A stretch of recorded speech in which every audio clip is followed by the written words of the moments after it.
Hello everyone, welcome back to another video, Unit 6.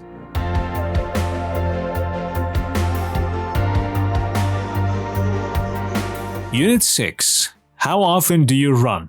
چند وقت یه بار میری دویدن. چند وقت یه بار میدوی. این گرامر رو با هم دیگه توی کتاب اینترچنج زرد خوندیم. How often یعنی چند وقت یه بار و سوالی هم که پرسیده میشه ما باید تناوب انجام یه کاری رو به اون کسی که سوال میکنه بگیم. به فرض چند وقت یه بار میریم میدویم. هر روز، معمولاً، همیشه یا هیچ وقت و غیره. Discuss sports and exercise habits. میخوایم در مورد ورزش و عادتهای ورزشی صحبت کنیم. Exercise ورزش، habit عادت. Ask and answer questions about frequency of free time activities. میخوایم سوال و جواب بپرسیم در مورد تناوب فعالیت‌های اوقات فراغت. Part 1 Snapshot. Top sports and fitness activities in the United States.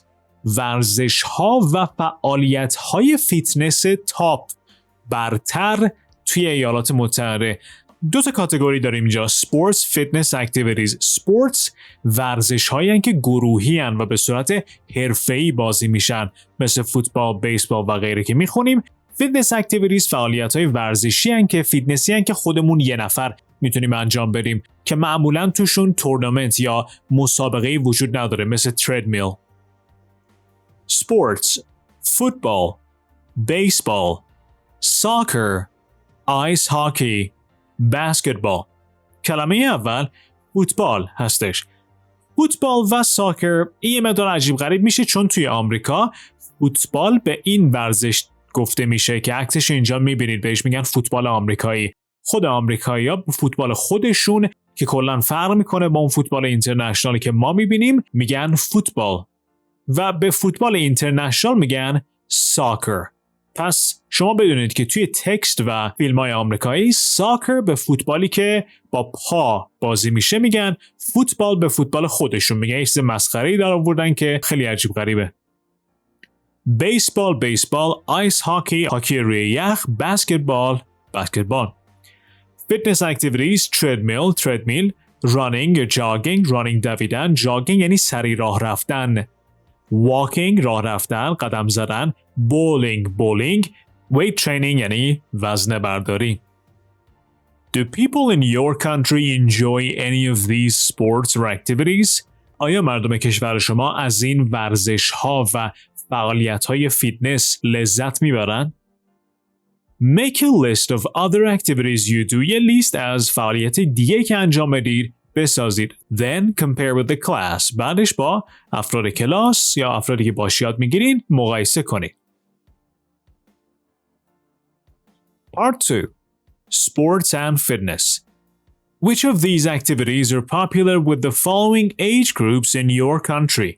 کدوم یکی از این فعالیت‌ها محبوب بین یک رده سنی و یا رده‌های سنی توی کشور شما؟ ما یه سری رده سنی اینجا داریم: children, teens, young adults, middle-aged people, older people. children بچه ها، teens نوجوان ها، young adults جوان ها، middle-aged people یعنی افراد میان سال، older people افراد مسن.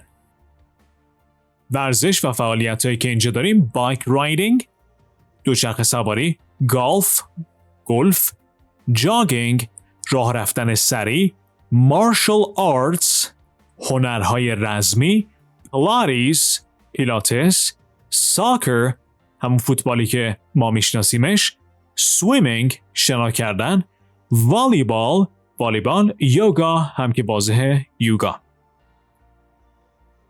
این پارت رو خودتون میتونین انجام بدین. بحث کلاسیه که میپرسه، میگه کدوم رده سنی بیشتر این فعالیت ها رو انجام میدن. به فرض بایک رایدینگ، گلف رو معمولا کدوم رده سنی انجام میدن یا بازی میکنن که معمولا میدل ایج و اولدر پیپل هستش. مثلا چیلدرن و یا تینز گلف معمولا بازی نمیکنن.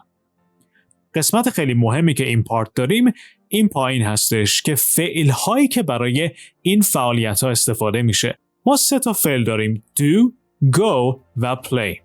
این 3 تا فعل باید با اسم مناسب خودش بیاد و یا بهتره بگیم که این فعالیت ها باید با فعل مناسب خودشون استفاده بشن. به فرض مارشال آرتس رو اینجا نوشته، هنرهای رزمی، که فعلش do هستش. اگر بخوام بگیم من هنرهای رزمی کار میکنم، ورزش‌های رزمی کار میکنم، از فعل do باید استفاده کنی. به هیچ عنوان از فعل play و یا go به هیچ عنوان برای مارشال آرتس استفاده نمیشه. ساب کاتگوری مارشال آرتس مثل کاراته، تکواندو، کراتی، تکواندو، همه اینا هم با دو استفاده میشن. دو کراتی، دو تکواندو، دو جودو. گو بایک رایدینگ. یه قسمتی هستش که معمولا این رو براتون راحت میکنه که کجا از گو استفاده کنید. معمولا فعالیتایی که با ING تموم میشن، توجه کنید به کیبوردی که میگم معمولا، نه همیشه، معمولا کلمات و فعالیتایی که با ING تموم میشن گو میگیرن. پس شما الان میدونید که اینهایی که اینجا ING گرفتن همشون گو هستن، مثل go bike riding, go jogging, go swimming و غیره. play golf. play فعلی هستش یعنی بازی کردن و فعل بازی کردن هم برای خیلی از فعالیت‌ها و حتی ورزش‌ها به کار میاد. اولیش bike riding, go bike riding خودش اینجا نوشته. golf, play golf. jogging با ING تموم شده، پس go jogging. یعنی به فعالیت راه رفتن سریع پرداختن، این فعالیت انجام دادن. martial arts که خودش نوشته یعنی do martial arts. pilates, do pilates، پیلاتس کار کردن. play soccer، فوتبال بازی کردن. go swimming، ING، شنا کردن و یا به فعالیت شنا پرداختن. volleyball، play volleyball. yoga, do yoga. پس یک بار دیگه go bike riding, play golf, go jogging, do martial arts, do pilates, play soccer, go swimming, play volleyball, and do yoga. Part 3. Conversation. I run every day. من هر روز میروم. There's a conversation between Aaron and Riley. You have a lot of energy, Riley. Do you exercise a lot? خیلی انرژی داری, Riley. زیاد ورزش میکنی؟ Well, I get up early and run on the treadmill for an hour every day. I get up early, زود بیدار میشم, and run on the treadmill for an hour every day. و روی تردمیل به مدت 1 ساعت میدوام. چقدر؟ چند وقت یه بار؟ Every day. این یکی از اون کلمات تناوبی هستش که ما توی گرامر میخوایم یاد بگیریم. Seriously? جدا؟ جدی میگی؟ Sure. بله. And I do weightlifting. با وزنه هم کار میکنم. Do weightlifting، با وزنه کار کردن. Wow. How often do you lift weights? Lift یعنی بلند کردن. چند وقت یه بار وزنه بلند میکنی یا وزنه کار میکنی؟ I usually do it about 3 times a week. معمولاً 3 بار در هفته انجامش میدم. What about you? تو چطور؟ Oh, I hardly ever exercise. من خیلی به ندرت ورزش میکنم. Hardly ever یعنی به سختی، به ندرت. I usually just watch TV or listen to music in my free time. معمولاً فقط تلویزیون نگاه میکنم و یا به موزیک گوش میدم توی اوقات فراغتم.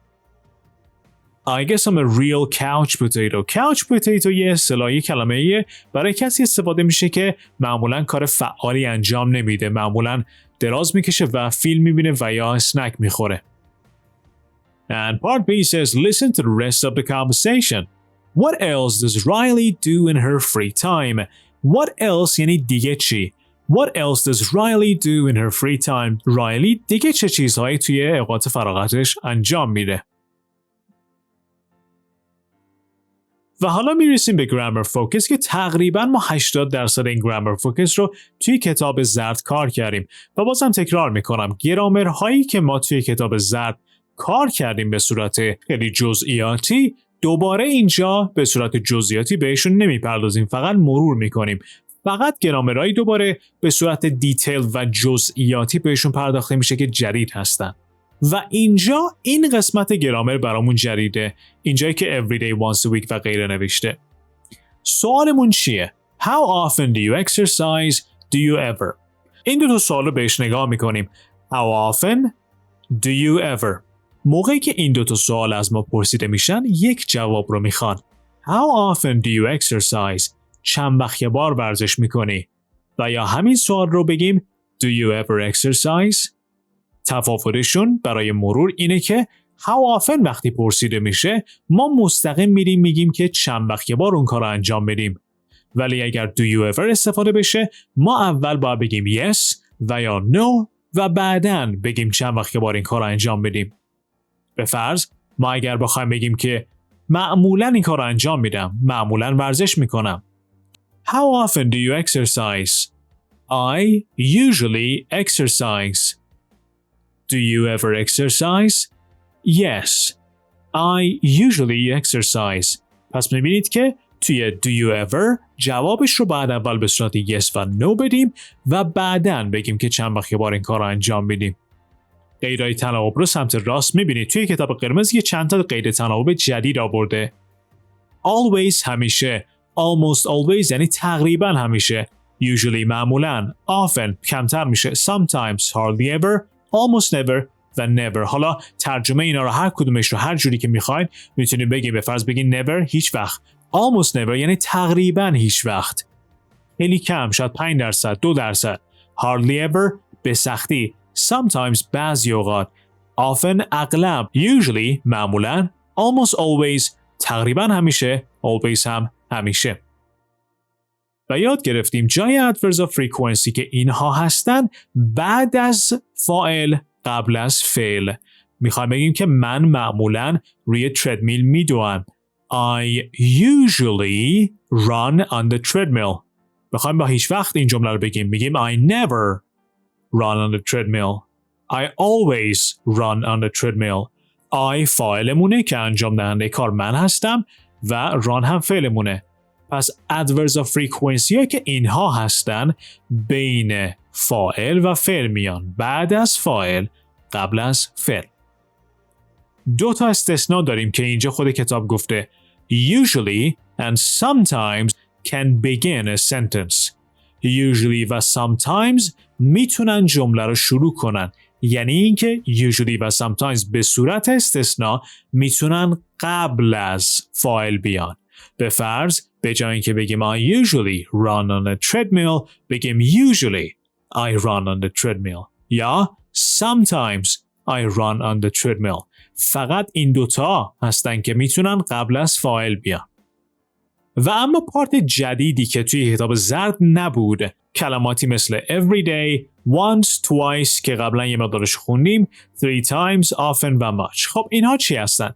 توجه کنید که every day اگر بخواد بیاد و یا every به علاوه یک کلمه یاد گرفتیم که every یعنی هر، every day هر روز.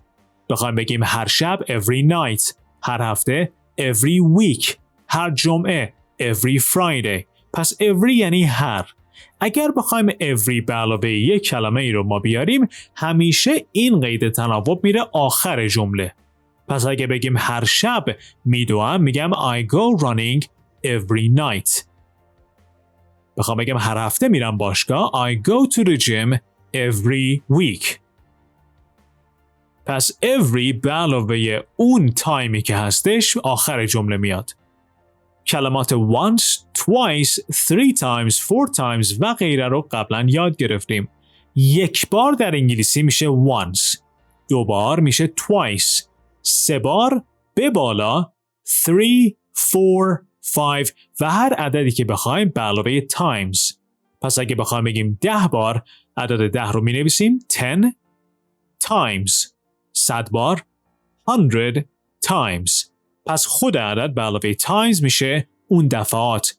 فقط 1 بار 2 بار هستن که یه مقدار فرق میکنن. نمیگیم 1 time 2 times، میگیم once، twice و بعد از اون هر چی باشه عدد رو مینویسیم به علاوه times. 3 times، 10 times، 100 times، 1000 times، a million times.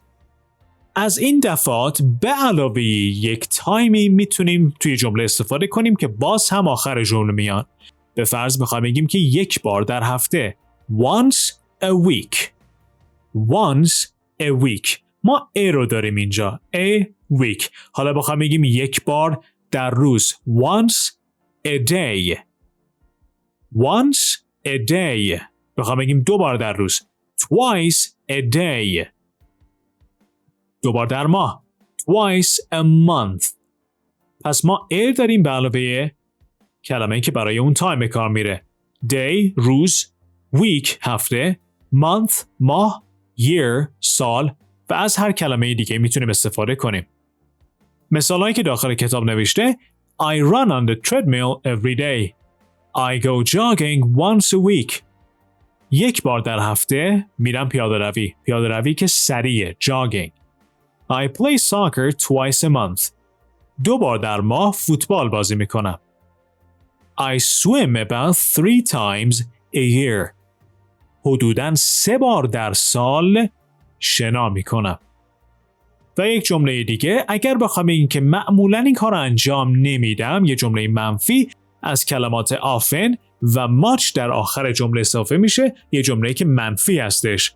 I don't exercise very much. یعنی خیلی ورزش نمی کنم. شما میتونید هر جمله‌ای رو با اینا بسازید. بخوای بگید که خیلی فوتبال بازی نمی کنم. I don't play soccer یا football very much یا very often. از هر کدوم اینا استفاده کنید کاملا اوکیه. Now let's go to the practices. توی تمرینات ما باید از کلماتی که داخل پرانتز هستن توی سوالها و جوابها استفاده کنیم. اولی نوشته Do you play sports؟ ورزش میکنی؟ از ever میخوایم استفاده کنیم. سوالش خیلی واضحه. توی گرامر داشتیم این رو. Do you ever؟ پس ever بعد از فاعل میاد. Do you ever play sports؟ Sure.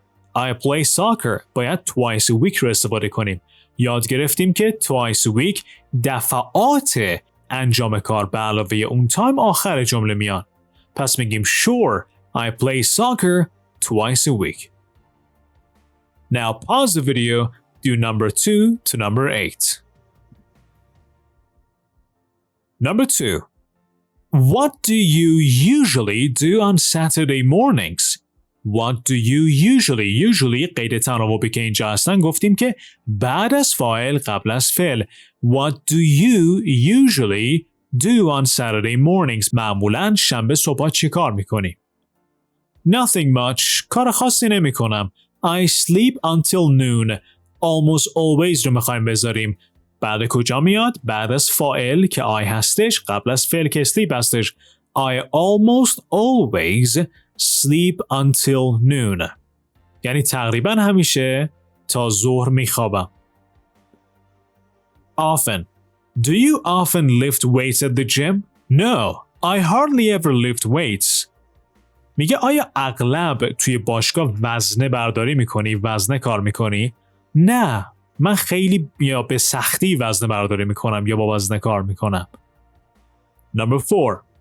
Do you exercise on Sundays? Do you always exercise on Sundays? آیا همیشه یک شنبه ها ورزش میکنی؟ No, I never exercise on Sundays. نه، هیچ وقت یک شنبه ها ورزش نمی کنم. Number 5. What do you usually do after the class? معمولاً بعد از کلاس چه کاری انجام میدی؟ I go out with my classmates about 3 times a week. About 3 times a week بعد آخر جمله بیاد. Number 6. Do you often go to the movies? اغلب به سینما میری؟ Yes, I go to the movies once a week. بله، یک بار در هفته میرم سینما. Number 7. Do you go bike riding? Do you ever go bike riding? No, I hardly ever ride a bike. آیا اصلاً دوچرخه سواری میکنی؟ میگه نه. خیلی به ندرت یا به سختی دوچرخه سواری میکنم. Number 8. Do you sometimes walk to school? Sure, I walk to school 5 days a week. آیا بعضی اوقات پیاده میری مدرسه؟ بله. I walk to school 5 days a week. 5 روز در هفته پیاده میرم مدرسه. Part 5. Pronunciation. Intonation with direct address. Direct یعنی مستقیم. Intonation هم یاد گرفتیم یعنی بالا پایین رفتن صدا. Notice these statements with direct address. Notice یعنی توجه کردن. there is usually falling intonation and a pause before the name. معمولاً ما یه اینتونیشن نزولی داریم وقتی که میخوایم اسم یک نفری رو بگیم. به فرض جمله‌ای که اینجا نوشته You have a lot of energy کاما گذاشته رایلی. میخواد بگه که رایلی تو خیلی انرژی داری. ما در واقع رایلی رو اسم رو معمولاً توی انگلیسی آخر میاریم. You have a lot of energy Riley. این اینتونیشنش به صورت نزولی پایین میره. ما بالا نمیبریم. یادتون باشه که وقتی اینتونیشن به صورت صعودی میشه یا حالت سوالی میگیره. مثل اینکه بگیم You have a lot of energy Riley. حالت سوالی میشه. پس باید بگیم You have a lot of energy Riley. You look tired Aaron. I feel great Dr. Yu. Part 6. Fitness Program. برنامه فیتنس، ورزش. Take a poll in your group. Poll یعنی رای گیری. Take یعنی گرفتن، رای گرفتن. توی گروهتون رای گیری کنید. Take turns یعنی به نوبت. Take turns asking each person these questions. به نوبت از هر نفر این سوالا رو بپرسید. The first question. Do you have a regular fitness program? آیا یک برنامه ورزشی منظم دارید؟ Regular منظم. Yes or no. و سوال بعدیش How often do you exercise? که معناش رو باید بدونید. Number 2. Do you ever go to a gym? Yes or no. How often do you go? What do you do there? اونجا چی کار میکنی؟ Number 3. Do you play any sports? Yes or no. Which ones? How often do you play them? Number 4. Do you ever take long walks? Take long walks یعنی پیاده روی‌های خیلی طولانی رفتن. Yes or no. How often? Where do you go? And number 5. Do you do anything else to keep fit? یعنی کار دیگه ای انجام میدی که خودتو فیت نگه داری؟ What do you do? Okay, so these questions are important. You can answer these questions down in the comments. Part 7. Listening. I swim twice a week. من 2 بار در هفته شنا میکنم. Listen to 3 people discuss what they like to do in the evening. به 3 نفر گوش بدید که دارن در مورد این صحبت میکنن که توی بعد از ظهر و یا غروب‌ها چه کاری رو دوست دارن انجام بدن. So what is the activity and how often? شما باید فعالیتی که دوست دارن انجام بدن رو بنویسید و how often چند وقت یه بار اون رو هم باید بنویسید. Part B says Who is most similar to you? Similar یعنی شبیه. یعنی کدوم یکی از این افراد خیلی شبیه شماست؟ Joseph, Victoria or Carlos? Part 8. Olympic sports and athletes. ورزش‌های المپیک و ورزشکاران. Athlete یعنی ورزشکار. The first question. Can you remember the names of 5 Olympic sports? میتونید اسم 5 تا ورزش‌های المپیک رو نام ببرید. Remember یعنی به یاد آوردن. در واقع این سوال دیگه نمیشه به یاد میاری. یعنی میتونید نام ببری 5 تا اسم ورزش‌های المپیک رو. What are they? چی هستن؟ Do you ever watch Olympic sports on TV? Which ones? Would you like to see Olympic sports live? Live یعنی به صورت زنده. دوست داری ورزش‌های المپیک رو به صورت زنده تماشا کنی؟ Why? چرا؟ Why not? چرا نه؟ Why not وقتی که طرف بگه no شما میپرسی why not? Do you prefer the summer or winter Olympics? المپیک تابستون و یا زمستون رو ترجیح میدی؟ Why? چرا؟ What's your favorite Olympic sport? Why? What's an Olympic sport that you really don't like? Why not? یه ورزش المپیک که واقعا دوستش نداری چیه؟ Who is a famous male athlete in your country? یک ورزشکار مرد خیلی معروف توی کشور شما کیه؟ Famous معروف، athlete همونجوری که گفتیم یعنی ورزشکار. What sport does he play? And the last question, who is a famous female athlete? یک ورزشکار زن معروف کیه؟ What sport does she play? Part 9. Writing. Your weekly activities. فعالیت‌های هفتگیتون. Write about your weekly activities. در مورد فعالیت‌های هفتگیتون بنویسید. Include your favorite activity. Include یعنی شامل کردن و یا شامل شدن. درج کردن. Include your favorite activity. فعالیت مورد علاقتون رو درج کنید، شامل کنید. But don't say which one is your favorite. ولی نگید که کدومش مورد علاقتونه. اینجا یه سمپلی نوشته، یه نمونه. I usually exercise 4 or 5 times a week. معمولاً 4 و یا 5 بار در هفته ورزش میکنم. I always do yoga on Mondays and Wednesdays. Do yoga. گفتیم که با فعالیت یوگا از فعل do استفاده میکنیم. همیشه یوگا کار میکنم روزهای دوشنبه و چهارشنبه. I often go jogging in the morning on Tuesdays and Thursdays. اغلب میرم پیاده روی صبحهای سه‌شنبه و پنجشنبه. I sometimes go to the beach and play volleyball with my friends on weekends. آخر هفته. پس اینجا میتونید به صورت یه رایتینگ ویکلی اکتیویتی های خودتون رو بنویسید که چه کاری انجام بدید و چه روزی و چه قسمتی از اون روز. به فرض جمعه صبح چه کاری انجام میدید معمولاً و یا کیا میرید باشگاه و یا کیا میرید استخر و هر چیزی که میتونید بنویسید با استفاده از اون گرامری که ما تا این یونیت و یونیت های قبلی یاد گرفتیم. Part 10. Conversation. You're in great shape. یعنی شیپت خوبه، خیلی شکلت خوبه، شکل بدنت خوبه. در واقع خیلی فیت هستی. وقتی به یه نفر میگی you're in great shape یعنی بدنت و اون توان فیزیکی در حد خیلی خوبیه. There's a conversation between Steph and Mick. You're in great shape, Mick. Thanks. I guess I'm a real fitness freak. یعنی فرمت خیلی خوبه میک. Thanks. I guess I'm a real fitness freak. یعنی میگه فکر میکنم که من داره در واقع خودش رو میگه فکر میکنم که من فریک یعنی خوره ورزشم. How often do you work out?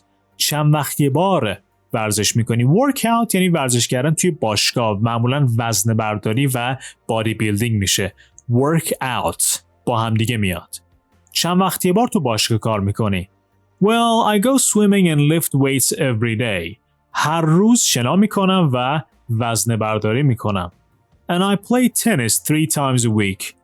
و 3 بار در هفته هم تنیس بازی میکنم. Tennis? That sounds like a lot of fun. چقدر جالب. اگر سوال براتون پیش میاد که این sound یعنی چی؟ کلمه sound یعنی صدا. وقتی که میگه that sounds like a lot of fun یعنی در واقع اگر بخوایم خیلی دقیق ترجمهش کنیم باید بگیم که اون چیزی که من میشنوم خیلی جالب به نظر به گوشم میاد. وقتی که یک چیزی رو میشنوید و براتون جالبه میتونید از این اصطلاح استفاده کنید. به فرض بگید that sounds، حالا یک ادجکتیوی به کار ببرید. به فرض یه نفر دوستتون یه چیز خیلی حال به همزنی رو بهتون تعریف میکنه، شما میگید that sounds disgusting. disgusting یعنی چندش‌آور، حال به همزن. یعنی این که من چیزی که دارم میشنوم خیلی چندشه. به فرض یک نفر دیگه به شما یک داستانی میگه که یه مقدار ترسناکه، شما میگید that sounds scary. یعنی چیزی که میشنوم scary، ترسناکه، ولی شما ترجمهش نمیکنید که چیزی که میشنوم. مثلا میگید that sounds scary یعنی چقدر ترسناک. That sounds disgusting یعنی چقدر حال به هم زن. حالا که استف میگه that sounds like a lot of fun یعنی چقدر خوب، چقدر باحال. Do you want to play sometimes? میخوای با هم دیگه بازی کنیم؟ منظورش تنیسه. How well do you play? How well یعنی چقدر خوب بازی میکنی. How well این گرامریه که ما توی پارت بعدی میخوایم بهش برسیم. How well do you play? چقدر خوب بازی میکنی. Pretty well, I guess. تقریبا خوبم. Well, alright, okay, but I'm not very good. ولی من خوب نیستم. یعنی توانم توی تنیس زیاد خوب نیست. No problem. I'll give you a few tips. Tip یعنی درس، نکته. میگه مشکلی نداره، من بهت یه چند تا نکته در مورد تنیس میدم. Part 11. Grammar Focus. توی Grammar Focus ما یه سری WH question ها داریم که اولش رو با هم دیگه کار کردیم، فقط میخونیمش. How often do you work out? Every day? Twice a week? Not very often. How long که جدید هستش یعنی چقدر طول میکشه. How long برای موقعی میاد که شما میخوای duration و یا طول مدت اون فعالیتی، حالا هر چیزی که میخواین بدونید ازش در موردش سوال میکنین. How long do you spend at the gym؟ یعنی چقدر وقت میگذرونی توی باشگاه. 30 minutes a day 30 دقیقه در روز. 2 hours a week 2 ساعت در هفته. About an hour on weekends تقریباً 1 ساعت توی آخر هفته. How long سوالایی دیگه میتونیم باهاش بسازیم. بگیم How long do you go walking؟ چقدر میری پیاده روی؟ چقدر طول میکشه؟ How long do you study؟ چقدر درس میخونی؟ یعنی طول مدتی که درس میخونی چقدره؟ How well و how good یک معنا رو دارن. در واقع داریم توان یک نفر در انجام یک کاری رو میپرسیم. How well do you play tennis؟ چقدر خوب تنیس بازی میکنی؟ Pretty well, about average, not very well. Pretty well یعنی خوب، تقریبا خوب. About average یعنی not bad, so bad نیست. average یعنی میانگین یا حد وسط. Not very well خیلی خوب بازی نمیکنه. How good are you at sports؟ چقدر توی ورزش ها خوب هستی؟ Pretty good, okay, not so good. تفاوتشون اینه که how well با فعل اصلی میاد. یعنی فعلای اصلی رو باید به کار بریم. به فرض بگیم How well do you play the piano؟ How well do you swim؟ چقدر خوب شنا میکنی؟ چقدر خوب پیانو میزنی؟ How well do you play soccer؟ چقدر خوب فوتبال بازی میکنی؟ وقتی از how good استفاده میکنید از فعل to be باید استفاده بشه. مثل اینکه بگید How good are you at؟ حالا یه چیزی رو بیارین. به فرض بخوام بگیم که توی شنا کردن چقدر خوبی.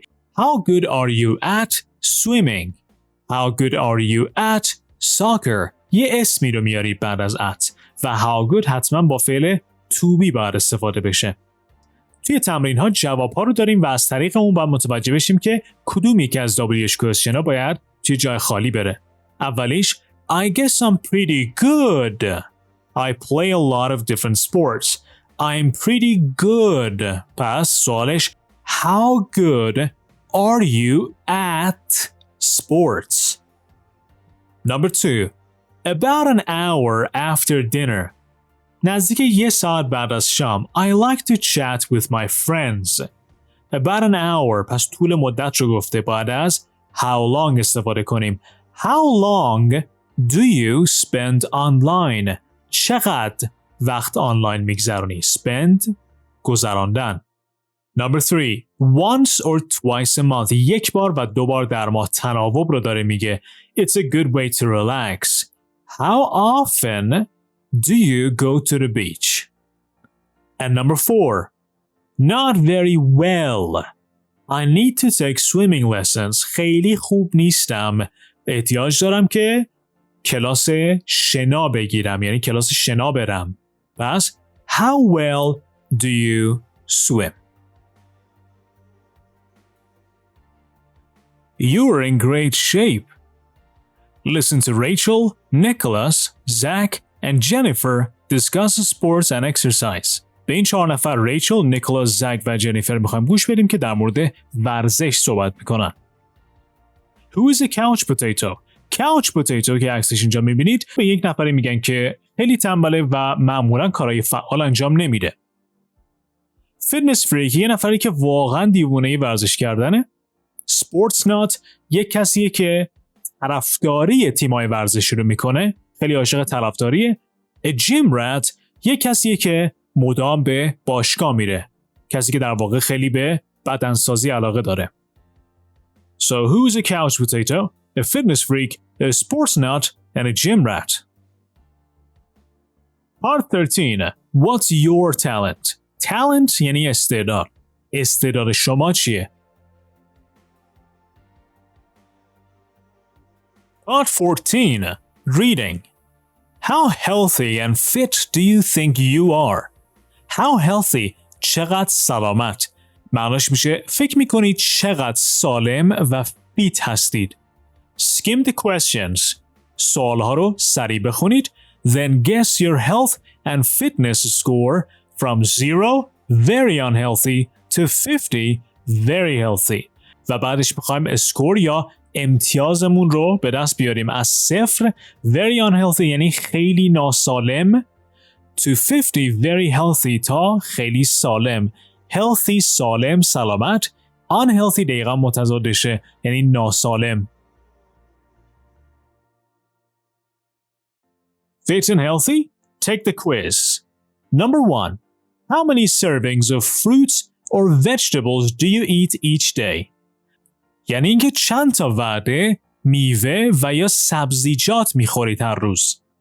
Serving یعنی یک وعده، یه بشقاب معمولی. 5 or more, between 1 and 4, I don't eat fruits or vegetables. Number 2. How much sugar do you use in food and drinks? توی غذاتون و نوشیدنیاتون چقدر شکر استفاده میکنید؟ I hardly ever use sugar in my food and drink. Hardly ever یعنی به سختی. یعنی به ندرت به سختی شکر استفاده میکنم توی غذام و یا نوشیدنیم. A little یکم. But I'm careful. ولی مواظبم. Careful. مراقب، مواظب بودن. A lot. I love sugar. خیلی. شکر، عاشق شکرم. Number 3. How often do you eat junk food? چند وقت یه بار هله هوله میخوری؟ junk food یعنی هله هوله مثل چیپس، پفک و غیره. Never. Maybe once a week. As often as possible یعنی تا جایی که بتونم. As often as possible یعنی تا اون جایی که مقدوره. یعنی خیلی زیاد. Number 4. How many glasses of water do you drink each day? چند تا لیوان آب میخورید؟ هر روز چند تا لیوان آب می نوشید؟ 8 or more, between 1 and 3, between یعنی بین 1 تا 3. I almost always drink soda. معمولاً همیشه نوشابه می نوشم. Soda. Number 5. Do you eat oily fish? For example, sardines and salmon. ماهی چرب می خورید؟ For example, sardines or salmon. Sardine ماهی ساردین، salmon ماهی قزلالا. Yes, I love fish. Yes, about twice a month. No, I really don't like fish. Number 6. How often do you exercise? I usually exercise every day, 2 or 3 times a week. What's exercise? ورزش چیه؟ Number 7. Do you walk or bike to work or school? پیاده میری و یا دوچرخه سواری میکنی به سمت سر کارت و یا مدرسه؟ Yes, whenever I can. هر وقت که بتونم. Whenever یعنی هر وقت. I do when I have time. هر موقع که وقت داشته باشم این کار رو انجام میدم. No, never. Number 8. Is fitness important to you? فیتنس ورزش کردن برای شما مهمه؟ Yes, it's extremely important. Extremely یعنی به شدت. یه استرس و تاکید خیلی زیاد داره برای important. Extremely important. به شدت مهمه برام. I think it's pretty important. تقریبا مهمه. No, it's not important at all. At all اصلا مهم نیست. Number 9. What do you do on weekends? I play as many kinds of sports as I can. یعنی تا جایی که بتونم انواع مختلفی از ورزش ها رو بازی میکنم. I sometimes go for walks or bike rides. بعضی موقع میرم پیاده روی و یا دوچرخه سواری. I watch TV all day long. کل روز رو تلویزیون نگاه میکنم. Number 10. When you're at work or school, how active are you? وقتی که مدرسه‌ای و یا سر کارید چقدر فعالی؟ Very active. I walk around a lot. خیلی فعال. زیاد این ور اون ور راه میرم. A little active. I go for a walk at lunchtime. یه ذره فعالم. موقع نهار یه مقدار پیاده روی میکنم. I sit at my desk and order lunch. میگه سر میزم میشینم و نهارم رو سفارش میدم. حالا که معنای سوالا و جوابها رو میدونید میتونید برای خودتون امتیاز بدید و اینجا امتیازتون رو بسنجید. Rate yourself یعنی به خودتون امتیاز بدید. 42 to 50. Good job. آفرین. You're doing all the right things for a healthy life. یعنی همه کارهای درستی که برای یک زندگی سلامت‌تر شما انجام بدی. Healthy سلامت سالم. Good job آفرین. 28 to 41 You're on the right track یعنی توی مسیر درستی هستی. With a little more work you'll be great. با یه ذره کار بیشتر عالی میشی. 15 to 27 Keep trying یعنی بیشتر سعی کن. سعی بکن. You can be very fit and healthy, so don't give up. میتونی خیلی فیت و سالم باشی پس تسلیم نشو. Give up یعنی تسلیم شدن. استاپ کردن یه کاری. 14 or below یعنی زیر کم. 14 یا کمتر. It's time to improve your health and fitness. وقتشه که سلامتت رو بیشتر کنی. Improve یعنی ارتقا بخشیدن، بیشتر کردن. You can do it. میتونی از پسش بر بیای. And this is Unit 6. Thank you very much for watching. Do not forget, if you have any questions, you can ask me down in the comments. It will make me very happy if you like the videos and subscribe to the channel. And do not forget, you can comment down below. Thank you very much, and I'll catch you in the next video.